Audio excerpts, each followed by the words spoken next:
Did you know? Mount Athos, actually a 335 square kilometer, 130 square mile peninsula, may be the largest area in the world from which women and female animals are banned. Mount Athos has barred women for more than 1,000 years. They are not allowed within 500 meters of the coast.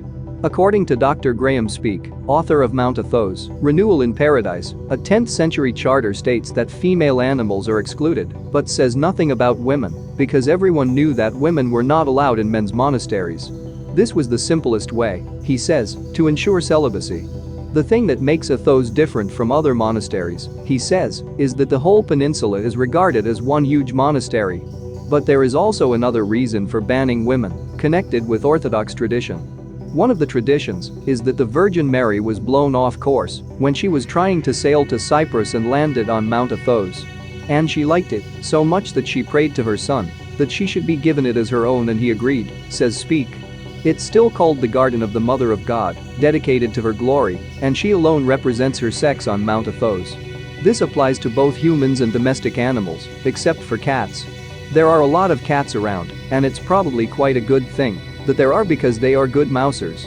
They turn a blind eye, as it were, to the fact that there are female cats, says Speake. This means that dairy products and eggs have to be brought in from outside. They eat very little dairy. There is a bit of cheese. They do quite like cheese in salads, says Speake. They have eggs at Easter, hen's eggs which they paint red. That is absolutely standard. Again, they have to import them as there are no chickens on the mountain.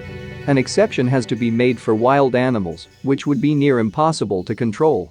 With boys, the policy has become more flexible over the years.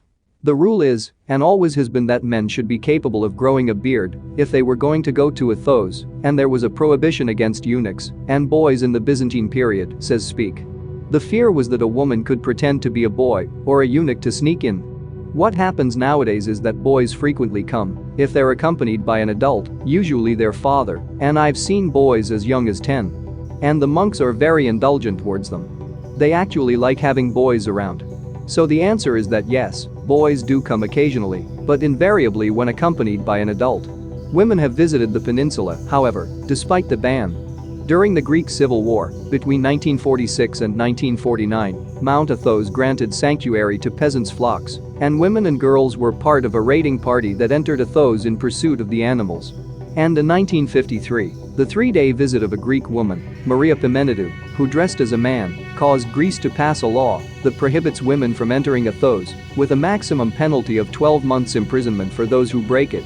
In May 2008, 4 Moldovan women were dropped there by Ukrainian people smugglers.